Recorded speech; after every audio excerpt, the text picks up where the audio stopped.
ನಮಸ್ಕಾರ ಸ್ನೇಹಿತರೆ. ಇಂದು ಮೊಹರಂ ಹಬ್ಬದ ಕೊನೆಯ ಹಾಗೂ ಅತ್ಯಂತ ಪ್ರಮುಖ ದಿನ. ಇಸ್ಲಾಮಿಕ್ ಕ್ಯಾಲೆಂಡರ್ನ ಮೊದಲ ತಿಂಗಳಾದ ಮೊಹರಂ ಕೇವಲ ಒಂದು ಹಬ್ಬವಲ್ಲ.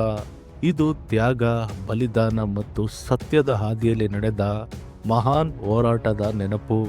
ಇಂದು ಜಗತ್ತಿನಾದ್ಯಂತ ಮೊಹರಂ ಅನ್ನು ಯೌಮ್ ಎ ಅಶೂರಾ ಎಂದು, ಮೊಹರಂನ 10ನೇ ದಿನವನ್ನು ಅತ್ಯಂತ ಭಕ್ತಿ ಮತ್ತು ಭಾವ ಪರವಶತೆಯಿಂದ ಆಚರಿಸಲಾಗುತ್ತಿದೆ. ನೂರಾರು ವರ್ಷಗಳ ಹಿಂದೆ ಕಾರ್ಬಲದ ಮೈದಾನದಲ್ಲಿ ನಡೆದ ಆ ಐತಿಹಾಸಿಕ ಘಟನೆ ಇಂದಿಗೂ ಮನುಕುಲಕ್ಕೆ ಮಾದರಿಯಾಗಿದೆ ಸ್ನೇಹಿತರೆ.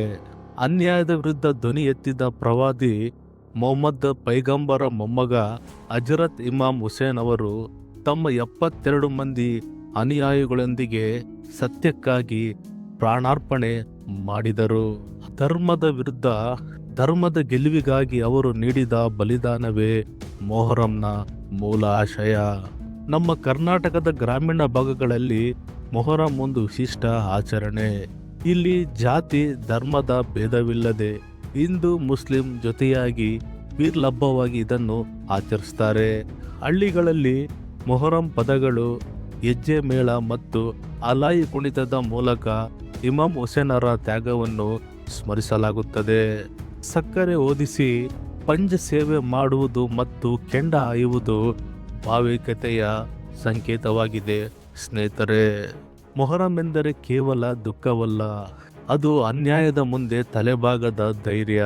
ಸತ್ಯದ ಹಾದಿಯಲ್ಲಿ ಎಷ್ಟೇ ಕಷ್ಟ ಬಂದರೂ ಅಚಲವಾಗಿರಬೇಕು ಎಂಬ ಪಾಠವನ್ನು ಇದು ಕಲಿಸುತ್ತದೆ. ಅಹಿಂಸೆ, ಶಾಂತಿ ಮತ್ತು ಸೌಹಾರ್ದತೆಯ ಆ ದಿನದ ನಿಜವಾದ ಸಂದೇಶ. ಈ ದಿನ ನಾಡಿನಾದ್ಯಂತ ಶಾಂತಿ ಮತ್ತು ಸಾಮರಸ್ಯ ನೆಲೆಸಲಿ.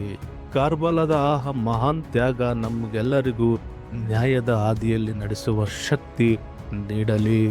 ಇದು ಇಂದಿನ ಮೊಹರಂ ವಿಶೇಷ ಮಾಹಿತಿ. ನಿರಂತರ ಸುದ್ದಿಗಳಿಗಾಗಿ ನೋಡ್ತಾ ಇರಿ RH ನ್ಯೂಸ್ ಕನ್ನಡ. ಧನ್ಯವಾದಗಳು.